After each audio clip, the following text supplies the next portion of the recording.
Hare Krishna, muy buenos días. Nama Om Vishnu Padaya Krishna Preshaya Bhutale Srimate Bhaktivedanta Swaminiti Namine Namaste Saraswate Deve Gauravani Vracharine Nirvisesa Sumnyabadi Pashatya Deshatarine Shayatri Krishna Chaitanya Prabhu Nityananda Sri Advaita Gadadhara Srivasadi Gaura Bhaktavrinda Hare Krishna Krishna Krishna Hare Hare Hare Rama Rama Rama Hare Hare. Hare Krishna, reiterados, vamos a continuar con las lecturas y propuestas de reflexiones sobre algunos de los textos del siempre radiante y dulce Srimad Bhagavatam. El último texto leído se encuentra en la situación en que Brahma le está respondiendo a Narada sobre la inquietud de Narada si había alguien más por encima de Brahma. Vamos a recordar que Brahma es el nombre que en la cosmología védica o la cosmovisión védica se le atribuye a aquel que es responsable de la creación del universo material, es decir, el creador de los universos materiales, el cual desde una perspectiva material se podría ver como el límite, como lo último, como el supremo, como el superior, puesto que es el superior siendo el primero dentro de todo el contexto del universo material. Así que lo lógico, entre comillas, sería pensar, bueno, he allí la figura máxima. Sin embargo, Narada, siendo inquisitivo, profundo y reflexivo, se pregunta, bueno, si es la figura máxima, entonces, ¿por qué Brahma, que en ese caso lo trata como su padre? O sea, ¿por qué mi padre se sumerge en profundas austeridades? ¿Por qué se sumerge en profundas introspecciones como si estuviese contemplando algo? ¿Qué podría contemplar él? O como si estuviese un poco recibiendo cierta instrucción. Si es así que está recibiendo cierta instrucción, entonces ¿quién es quien se le está dando? ¿De dónde viene? Pues ninguna instrucción viene simplemente de la nada, sino que tiene que haber un instructor.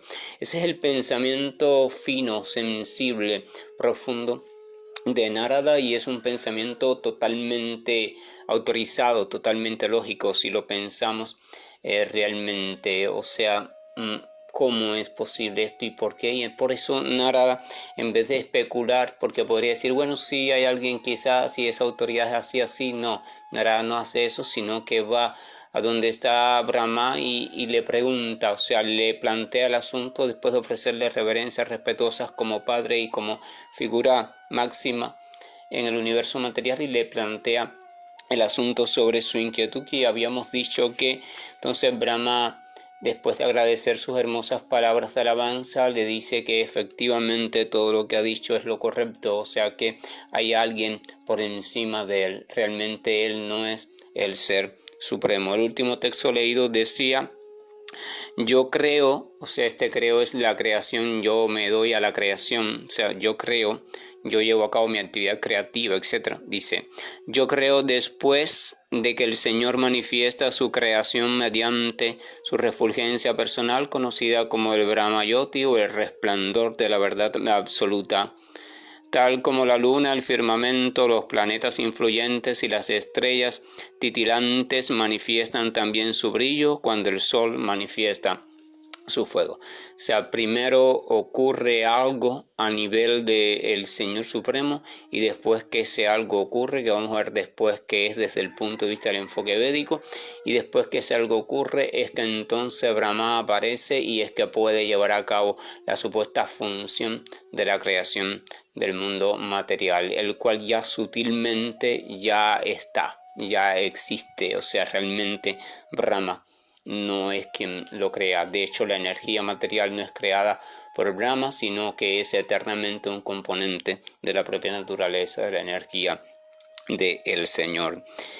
Y eso es importante. Siempre también recalco, de acuerdo a la cosmovisión, de acuerdo al enfoque védico, porque cuando cada cultura respetada trató de abordar el tema de la verdad absoluta, cada cultura accedió a un aspecto determinado de esa verdad absoluta y en una variedad y profundidad también determinada, la cual no es excluyente de la otra, sino simplemente un aspecto diferente en el sentido de enfoque, pero todos los enfoques vistos desde la visión adecuada de un sabio de corazón abierto y de devoción pura pueden ser congruentemente integrados y se obtiene entonces un enfoque siempre mayor y más completo, y eso es lo que hace la persona inteligente, y si tiene corazón completamente humilde lo hace mejor todavía, o sea, integra los enfoques, va tomando lo que de rico y profundo le ofrece cada enfoque, cada visión,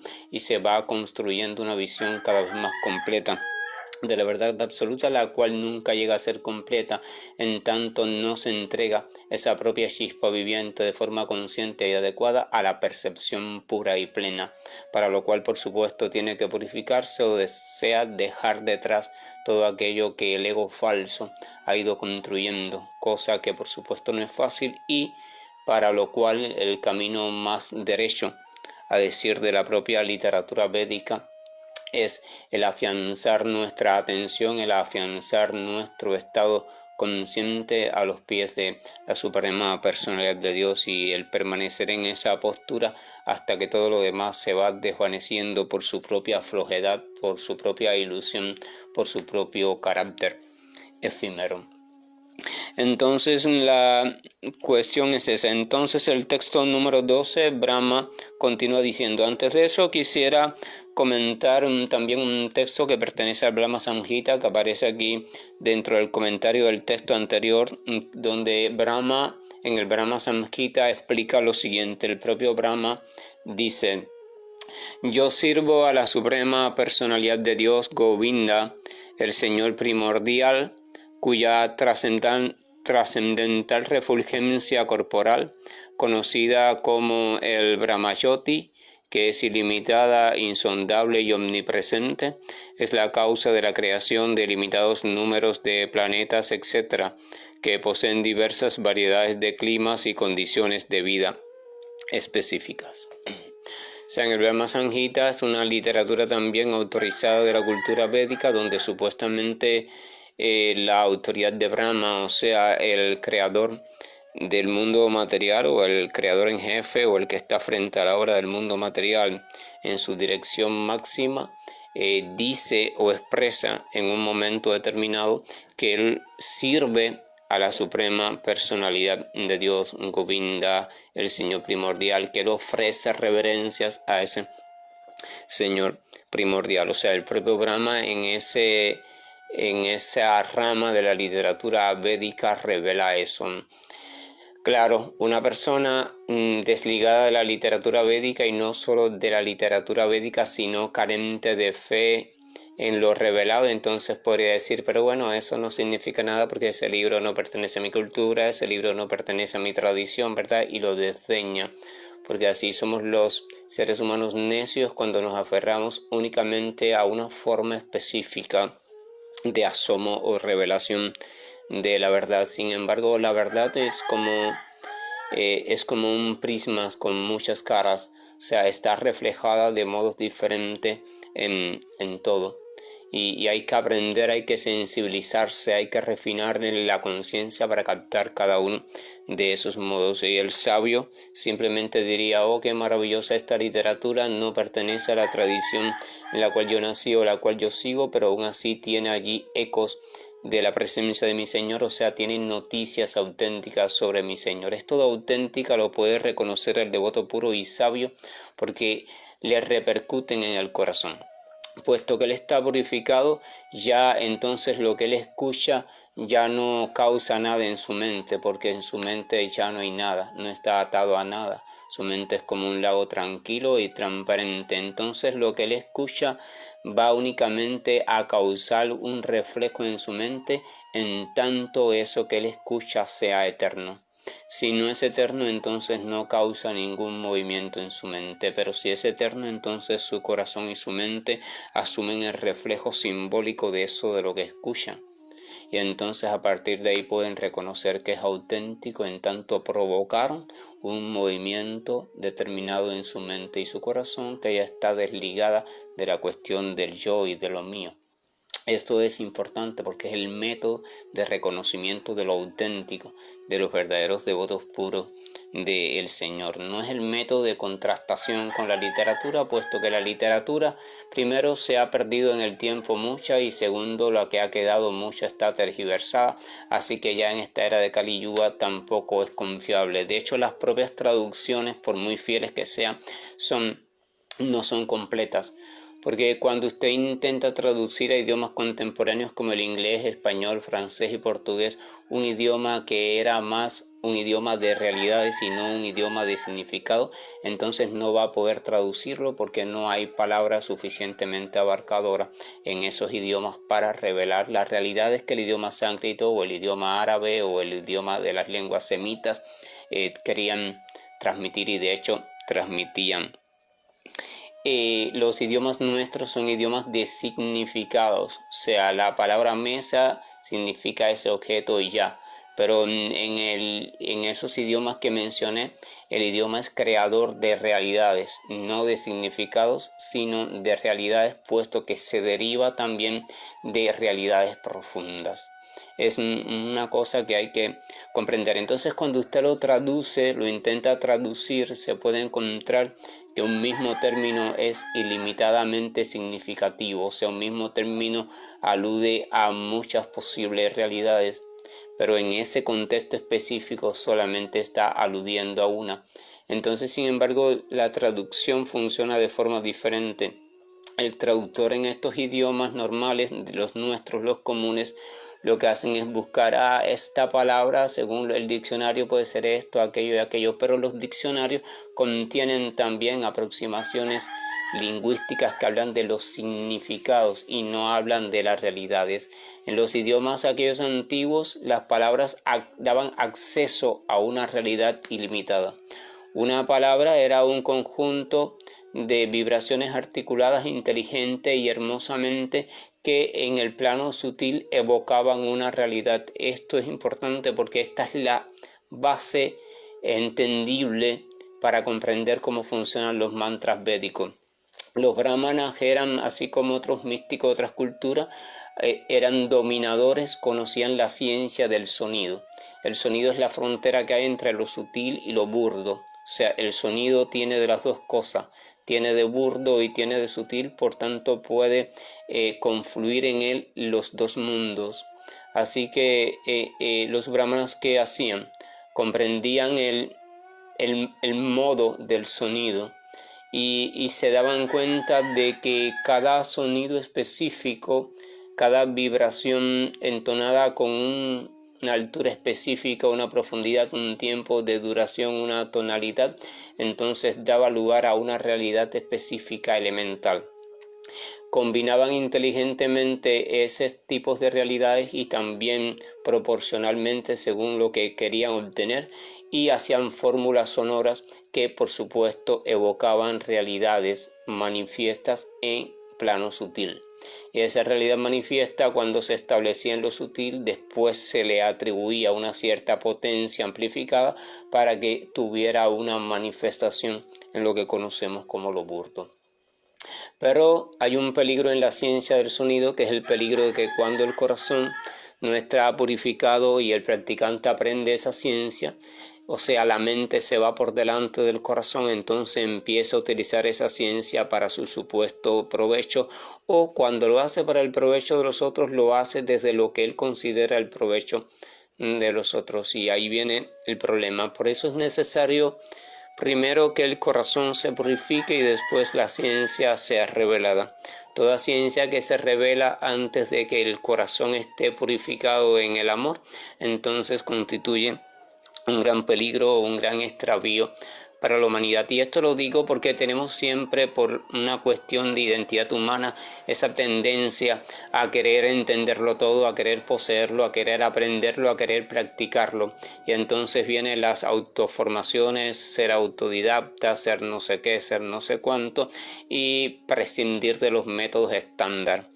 Y entonces se publicaron los libros y se publicó esto y aquello, y ahí vamos nosotros a querer aprenderlo.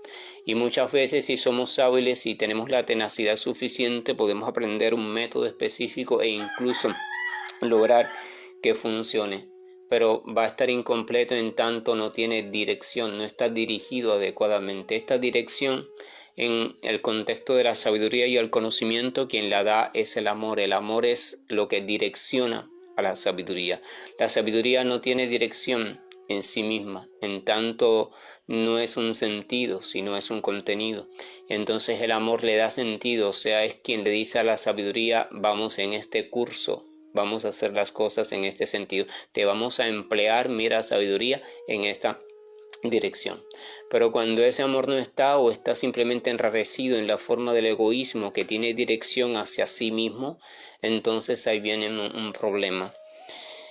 Y esa es la cuestión entonces de lo védico, y hay que comprender esto, porque esto nos ayuda también a que en la práctica, por ejemplo, de los santos nombres, nuestra mentalidad de persona moderna y sobre todo occidental, donde el supuesto conocimiento y la ciencia se muestran como lo más importante, etcétera, etcétera, etcétera, siempre tenemos la tendencia a querer saber los significados. ¿Y qué significa la palabra Krishna? ¿Y qué significa la palabra Govinda? ¿Y qué significa la palabra Allah? ¿Y qué significa la palabra Rahman?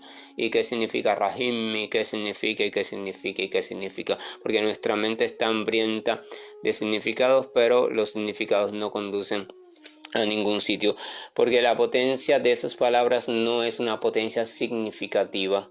Ellas no significan nada, ellas simplemente son el eco de algo. Ellas representan en el sentido de que dan acceso a una realidad. Ellas no están allí para extraerles un significado, sino que están allí como puertas para acceder a una otra realidad, a una realidad diferente que es trascendente a la realidad en el mundo material. Y si no se les enfoca así, seguimos buscando los significados, nunca podremos acceder a esa realidad. Por eso es una actitud de entrega lo que se nos pide.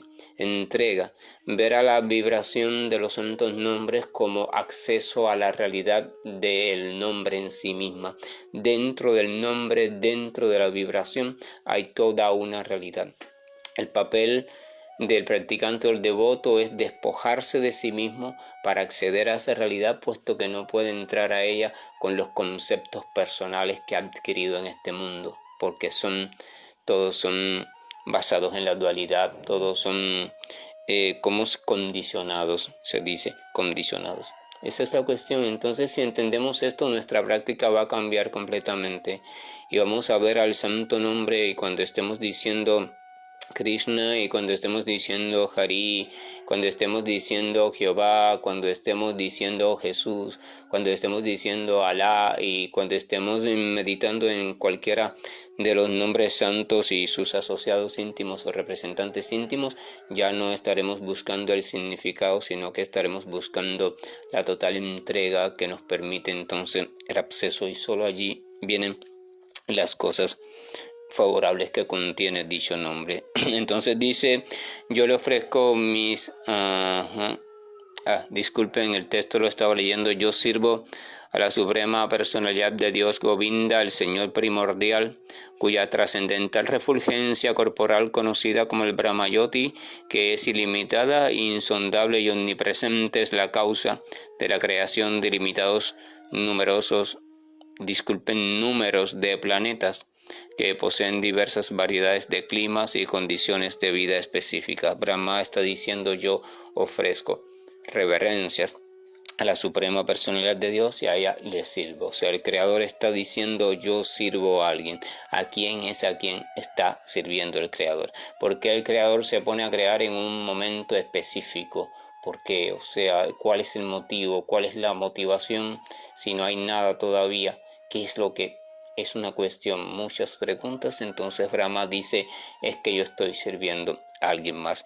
Entonces el sabio inquisitivo dice, bueno, yo quiero conocer a alguien más. ¿Quién es ese alguien más? Y así es como va ganando en profundidad la introspección profunda y profunda, a la cual puede acceder el alma desde esta vida de ser humano. Pero si perdemos la vida de ser humano sin acceder a esa introspección, sin preocuparnos por esas sutilezas, entonces la vida habrá pasado en vano. El texto número 12 dice: yo le ofrezco mis reverencias al Señor Vasudeva, la personalidad de Dios, y medito en él, cuya potencia invisible, invencible, los influencia a ellos, a los ignorantes, para que me llamen el controlador supremo. O sea, Brahma acá está diciendo algo parecido a lo anterior, o sea, yo le ofrezco mis reverencias continuamente, o sea, mi corazón está al servicio de la suprema personalidad de Dios, y dice que medita en él continuamente, o sea, su corazón no solo está al servicio de Dios, no solo está rendido al Señor Supremo sabiéndose servidor de él, sino que también está completamente meditando en él, completamente colocando su atención en ese Supremo. Y esto es también un asomo, un señalamiento de cuál es la meta de la vida. La meta de la vida para toda criatura en el universo material es llegar a la posición de Brahma, y la posición de Brahma es una actitud de constante entrega y de constante atención consciente, meditación consciente en la presencia, o al menos en la existencia del Señor. Primero se toma conciencia de la existencia, o sea, primero de la posibilidad de que existe, y segundo, esa posibilidad se convierte en certeza. Por tanto, hay conciencia de la certeza de su existencia, aunque no se tengan pruebas, pero se tiene certeza, y después entonces empiezan a venir ciertos asomos de revelación de esa certeza. Entonces esa es la Brahma, siendo el líder del universo material, es el modelo entonces al cual la criatura está siendo llamada. O sea, llegar a ese plano, a esa actitud de Brahma, y después a partir de ahí es que viene la real trascendencia. El texto número 13 dice: la energía ilusoria. En este texto anterior, disculpen, hay algo interesante, porque Brahma dice que yo medito en él, o sea, en el Señor Supremo, cuya potencia invencible, o sea, la energía externa, la energía ilusoria, los influencia a ellos, los hombres pocos inteligentes, para que me llamen el controlador supremo. O sea, Brahma está diciendo, solamente me ven a mí como el controlador supremo, como el Dios supremo, porque la ilusión los tiene confundidos. Pero una vez esa ilusión se diluya en virtud del conocimiento real, entonces verán que yo, el Creador, no soy en verdad la persona suprema, sino que soy también un sirviente, de lo único que sirvo en otro nivel. O sea, es como, ¿verdad? El ministro es un servidor de la patria o un servidor del presidente de la Constitución, pero en un nivel diferente al director de una empresa. Pero ambos son servidores, aunque el director de la empresa ve al ministro como el superior. El texto número 13 dice: la energía ilusoria del Señor no puede tomar la prioridad, y sintiéndose avergonzada de su posición, siempre está justo a los pies del Señor. Pero aquellos que se encuentran confundidos por ella hablan siempre tonterías, estando absortos y confundidos por las nociones de el yo soy y esto es mío. Se explica que la energía ilusoria del Señor, o la conocida como Maya, aquello que no es, o sea, lo que hace parecer, lo que hace que parezca ser lo que no es, lo que nos hace confundir dando por real lo que no es permanente. Entonces dice que esa energía ilusoria siempre está a los pies del Señor, puesto que ella no toma protagonismo nunca, ella está sirviendo continuamente al Señor. Utiliza aquí la frase avergonzada en el sentido de que ella tiene un trabajo muy, por decirlo así, muy mal pagado, que es el trabajo de confundir a las entidades vivientes. Pero no es que ella las quiera confundir, es que el Señor permite que así suceda por el propio deseo profundo que tiene la entidad viviente de disfrutar de su propia realidad, de su propio gusto, de sus propios sueños. Entonces, bueno, la única forma de hacer eso es creando un espacio de realidad, creando un espacio de conciencia donde la entidad viviente se crea a ella misma como la poderosa, como la disfrutadora, como la controladora, y eso se llama el mundo material en sus diferentes estratos, desde el más burdo y sombrío hasta el más sutil e iluminado. Entonces dice pero que sin embargo aquellos que están confundidos por esa energía ilusoria están hablando siempre y pensando siempre, absortos siempre en los conceptos del yo soy y del esto es mío. Son los dos conceptos, las dos ataduras madres o principales por las cuales la entidad viviente queda atada y a partir de las cuales construye su realidad. O sea, yo soy esto, yo soy aquello, es el aham. En sánscrito se dice aham, yo soy. Aham, yo soy, entonces ahamkara, yo soy esto, pero ese esto significa nada más que una de las tantas creaciones que el propio ego falso en su vacío va creando con su propio vacío. En su propia ignorancia y presionado por su propia carencia de estímulos, el ego falso crea sus propios estímulos y crea los propios medios para percibir esos estímulos y los propios medios para responder a ellos, y así va creando lo que llamamos realidad. O sea, el elemento actuante y lo otro, el yo y lo otro, la dualidad surge en ese intento de responder al propio vacío. Y entonces dicen, por tanto, el yo soy es el primer elemento que surge. Yo soy. La necesidad de ser algo, pero al no haber nada, entonces empiezo a hacer creaciones con las cuales identificarme. Esa es la manera de actuar del ego falso. Entonces el yo soy es la primera atadura. Él necesita hacer algo. La primera esclavitud de la entidad viviente ignorante es que necesita hacer algo, quiere ser alguien, quiere ser, y por tanto eso lo lleva a construirse diferentes seres, diferentes identidades, y eso le esclaviza en la identidad y entonces lo aleja de la potencia, lo aleja de la real potencia que en verdad es. Y entonces el otro concepto que viene asociado al yo soy es el concepto de lo mío. Bueno, si yo soy esto, este yo soy responde a la necesidad de ser algo y de ser alguien. Y cuando soy algo, soy alguien, viene otra necesidad, la necesidad de poseer, la necesidad de hacer, la necesidad de disfrutar. Por tanto, ahí viene el concepto de lo mío y viene la supuesta necesidad de apropiarme, el impulso de apropiarme. O sea, yo soy, pero como yo soy, yo quiero también disfrutar, y viene el yo soy y el lo mío. Y entonces dice que en esa confusión es donde se erige, se construye toda nuestra vida, de toda entidad viviente, de seres humanos y de todos los demás en este plano de conciencia material, y va desde los más oscuros o infernales hasta los más divinos o celestiales, como el de Brahma y eso. Aún Brahma se considera así, o sea, Brahma se considera en su propia altura, se considera todavía algo. Yo soy el responsable de esto. O sea, de cierta forma Brahma también conserva cierta identidad sutil. Por eso es que se encuentra también dentro del mundo material, en su límite, en lo más alto, pero dentro del mundo material. Por tanto, el camino al cual dirigen todos los consejos de los sabios y devotos puros, en el llegar al punto donde surge ese yo soy y yo poseo, yo soy y yo tengo. Y no es quedarse sin el yo soy, no, porque para actuar en este mundo tiene que presentarse como algo. Es simplemente el no tomarse en serio el yo soy, sino que el yo soy va siendo adaptativo según las circunstancias lo requieran. O sea, la chispa viviente va asumiendo una identidad, y esa identidad que sea la más inteligente y favorable desde el punto de vista del servicio devocional, que es lo que para los tiempos de ahora mismo para las circunstancias vitales, para la historia, para el guión de la película general del amor de Dios en este mundo, que es lo que hace falta. Lo que hace falta es ser un guerrero, entonces yo soy un guerrero. Hace falta ser un poeta, yo me presto como poeta. Hace falta ser mujer, ser hombre, ser enfermero, ser maestro, ser esto, ser aquello, ser planta, ser agua, ser... ¿Qué es lo que hace falta para que el amor de Dios siga manifestándose en esta circunstancia específica en la cual yo estoy teniendo conciencia?